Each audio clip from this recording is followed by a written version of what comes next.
On souffre dans la vie dès lors qu'il nous arrive quelque chose de négatif. Mais si on est honnête vis-à-vis de nous-mêmes, on peut remarquer que finalement personne n'est épargné par la souffrance. Tout le monde connaît des moments difficiles et tout le monde vivra des épreuves dans sa vie. La souffrance n'est pas que mentale, elle peut être également physique. Des accidents de la vie peuvent venir affecter votre corps, mais finalement même si on souffre physiquement, toute cette souffrance n'affecte pas ce que nous sommes au plus profond de nous-mêmes. La souffrance est avant tout au niveau du mental.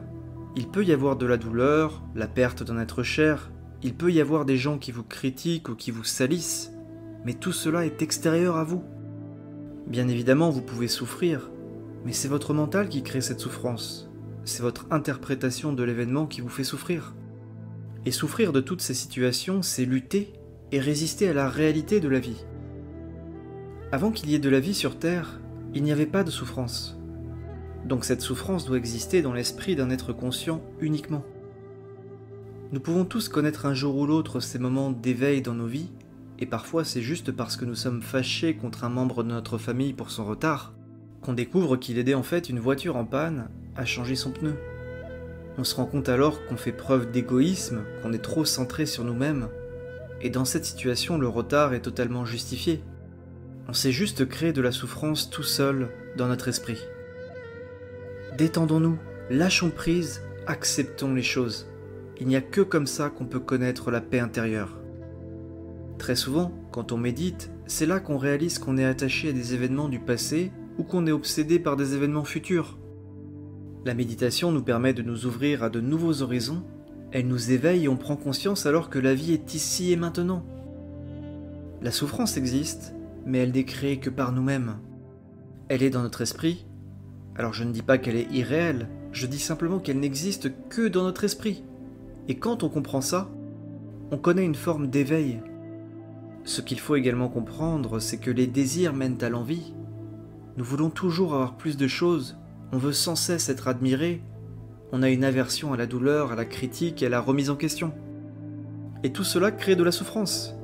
Mais cette souffrance est uniquement produite par notre mental et elle n'est pas forcément réelle. Elle est issue de notre passé, de notre interprétation des choses, et finalement, il y a beaucoup de souffrance qui est créée uniquement par notre mental, mais qui n'est pas réelle. Quand on est sans cesse dans le désir, on ne peut que souffrir, car on s'attend à toujours plus, on n'est jamais satisfait, et comment peut-on être heureux sans contentement? C'est impossible.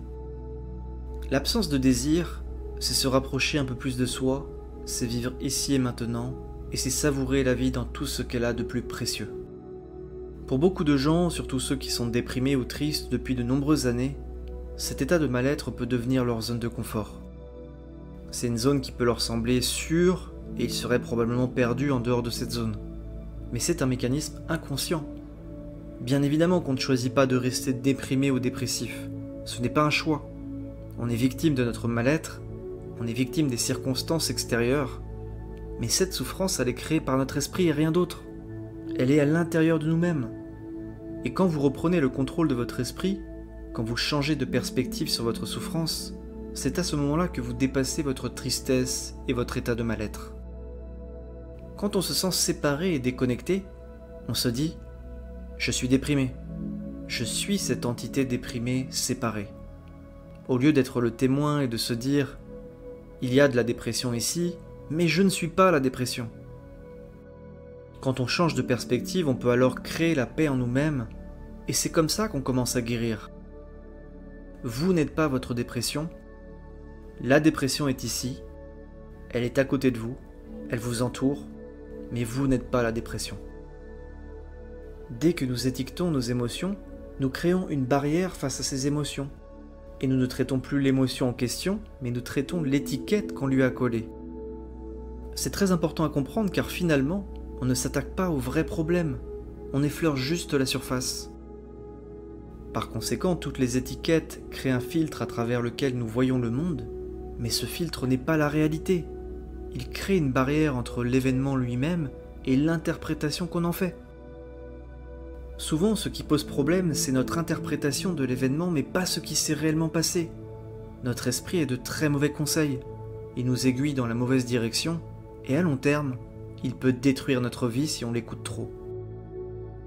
plus nous essayons de faire de nouvelles choses pour être heureux, et plus nous nous éloignons du véritable bonheur. Certaines personnes peuvent avoir toute leur vie qui tourne autour des possessions matérielles et du compte en banque. Mais où est la joie, l'amour et la satisfaction dans leur vie? Ce sont les vraies questions à se poser. Mais quand on est vraiment heureux au fond, a-t-on besoin de poster des photos de ces magnifiques vacances ou de toutes ces belles possessions? A-t-on besoin d'avoir beaucoup de choses pour être heureux? Alors oui, il faut un minimum pour se nourrir et se loger, mais vraiment a-t-on besoin d'aller au ski tous les ans pour connaître la joie? A-t-on vraiment besoin d'aller dans des restaurants étoilés pour goûter au bonheur? Je ne le crois pas. Tout cela est une illusion, et c'est la société de consommation qui crée des besoins inutiles. Et on remarque ça notamment dans les sociétés occidentales. On est beaucoup trop matérialiste et on laisse dépendre notre bonheur de circonstances extérieures à nous. Et tout cela ne nous rendra pas heureux, car le bonheur, il est en nous, et nulle part ailleurs. Il n'y a qu'à voir le nombre de personnes dépressives aux USA ou en France. Il y a un véritable problème avec le matérialisme et la consommation de masse. Je pense vraiment que tout cela est une des causes du mal-être en Occident. Avant de vivre dans des sociétés modernes, on vivait simplement dans les bois. Il n'y avait pas d'argent et tout le monde était au même niveau de richesse. L'argent ne circulait pas. On faisait du troc à la rigueur. Il n'y avait pas de propriétaires terriens, la forêt appartenait à tout le monde. Et si on avait besoin de bois, on allait couper un arbre. Si on avait besoin de manger, on allait chasser. Est-ce que vous pensez qu'il y avait des cas de dépression chez nos ancêtres qui vivaient dans les bois? Non. Les gens se contentaient de peu et n'avaient pas ces problèmes de désir incessants créés de toutes pièces par la société de consommation. Et tous ces désirs-là aujourd'hui créent de la souffrance chez beaucoup de personnes dans le monde. Alors chaque fois que nous réfléchissons à notre vie, à ce qu'on veut faire réellement dans la vie, on doit réaliser que ce sont très souvent les normes de la société qui dictent nos choix et qui déterminent la qualité de notre vie. Ce n'est pas ce qu'on regarde à la télé, ce que les riches possèdent ou ce que les films nous montrent qui devrait nous inspirer. Tout ça est superficiel, et en raisonnant comme ça, on alimente nos désirs et on se crée énormément de souffrance. L'action, le travail et l'effort sont merveilleux et ils doivent être appréciés avec enthousiasme. Mais si nous sacrifions tous les moments qu'on vit pour un futur imaginaire où nous aurons enfin la vie qu'on rêve, c'est là qu'on passe à côté de la vie. On rate l'essentiel. Et c'est quand on se réveille, c'est quand on réalise ça qu'on peut enfin s'affranchir de nos désirs et se contenter avec bonheur de ce qu'on a. Beaucoup de gens se réveillent trop tard dans leur vie.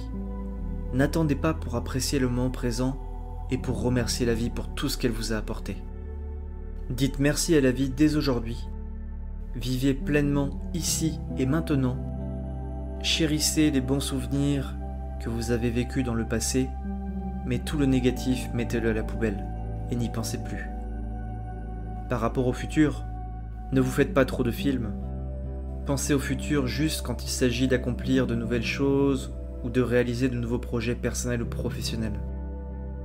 N'oubliez jamais que ce sont tous vos désirs et l'absence de contentement qui créent de la souffrance en vous. Et si vous apprenez à comprendre et à contrôler votre esprit, vous changerez votre vie, car vous ne serez plus jamais victime de vos désirs, de vos impulsions, et vous serez pleinement satisfait de ce que vous avez dans votre vie. Merci de m'avoir écouté jusqu'au bout aujourd'hui. Si vous avez aimé cette vidéo, n'oubliez pas de liker et de vous abonner pour ne rien manquer par la suite. Surtout prenez soin de vous, et que la paix et l'amour soient dans votre cœur.